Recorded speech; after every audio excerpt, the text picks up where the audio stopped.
Danger Zone the book by David Ornus, published in France by Ballon Edition, May 2022.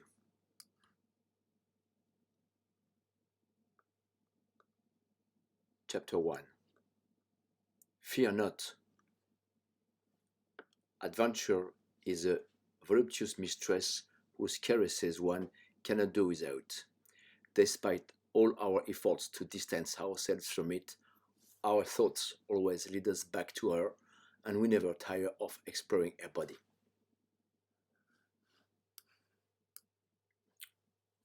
When reflecting on my younger years, I think of the young people I sometimes encounter during conferences at university or in management schools. I want to tell them that they must have confidence in themselves, have dreams, and live them because, as Pierre Schendorfer wrote in a book up there, beware of adolescent dreams. One day they become reality. That is the goal we must set for ourselves, to realize our dreams, or at least try to give ourselves every means to achieve them, and have faith in oneself. Young people should know that life holds multiple surprises for them, and it is only a matter of wanting to be able to achieve. General Bijard used to say, "It is easier to give up than to want." And, as the ways of the Lord are unfathomable, some adolescent dreams come true, sometimes much later. The man I have become, shaped by my readings, is enamored with freedom and, above all, a bit rebellious. It is this mindset that led me to become an entrepreneur, an obvious choice for me. At the age of 30, after going to great lengths to be re-enlisted in the army, I resigned after 7 months.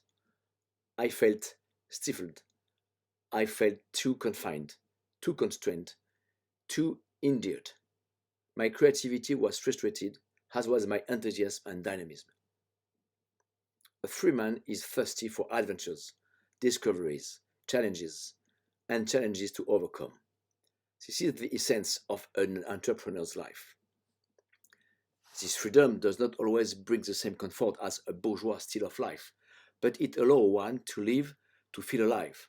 Of course, it's tough, sometimes very tough. But did our great-grandparents who plowed fields or worked on parts at Ford's factory before going off to battlefield have an easier life? No penicillin or other antibiotics, barely any aspirin, no internet, no telephones, no electricity, no running water, no sewerage. Let's stop complaining and move forward. Let's stop licking our wounds and move on. Today, despite the difficulties, thanks to a chaotic and bumpy path, I have achieved a large part of my adolescent dreams. Others came later, dreams of post-adolescence, then dreams of young adulthood, and today dreams of adulthood. Every day should be used to accomplish a part of these dreams. With each fulfilled childhood dream, a barrier falls, a liberating satisfaction emerges that instills faith. Faith, because without it nothing is possible.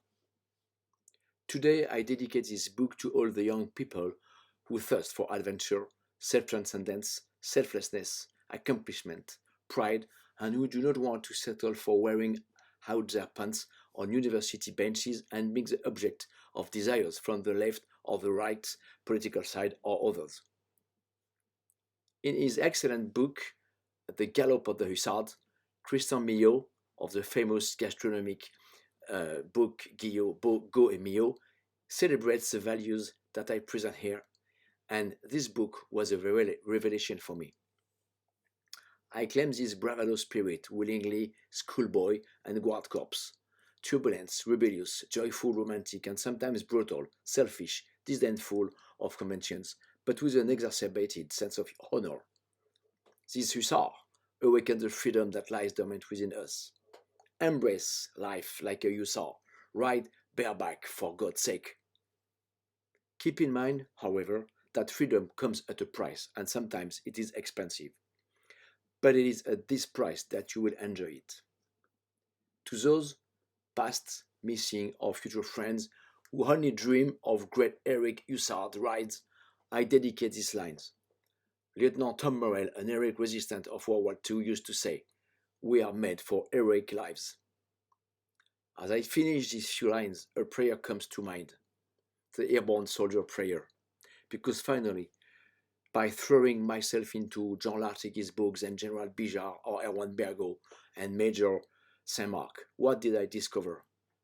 I discovered the spirit of camaraderie, brotherhood, the gift of self, the sense of sacrifice. Few people seek them out. This parachutist prayer, written by First Lieutenant Zirnild, killed in action in Cyrenaica in Libya in 1942, retraces quite well the journey of an entrepreneur, this adventurer, this peacetime warrior. This word of a prayer may seem futile, but on closer inspection, teenage dreams are our prayers. And if we look a little closer, we realize that, despite ourselves, we are much less rational than we would like to be. Is it rational to be afraid?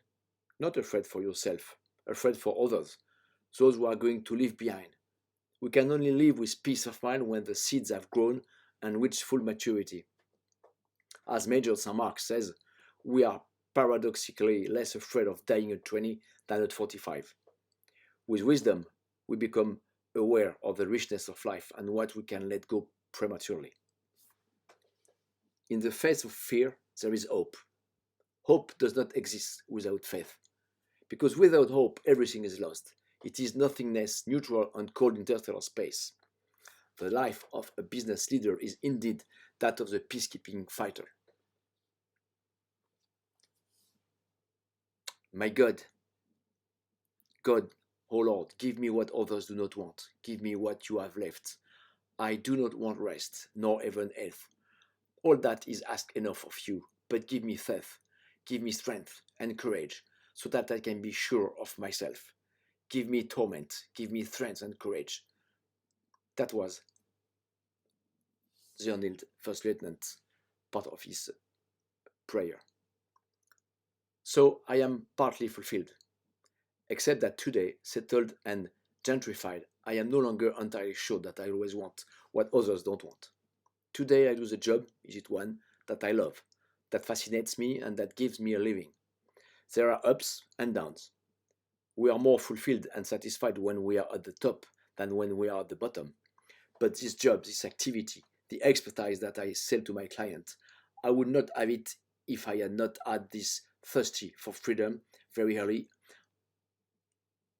on, and if the path had not been so tortuous. This journey, this endless trail, led me slowly but surely to what I am today. I wouldn't change one iota for anything in the world, even if some trails were sometimes very steep. Sometimes, on the verge of discouragement, at the end of a curve in the field, the horizon appeared again, liberator, jubilant. If I do this job, it's because I had a little of what others didn't want. Today, I am no longer like I was 20 years old, all fired up, full of passion and vigor. I can testify with insights, testifies about what I saw, what I see, where my activities take me. I want to be a witness, a light, a watchman, a sentinel, an outpost, a small, faint light in the dark night. I want to say to young people, don't be afraid. Take your future head on. Meet the challenges of your time.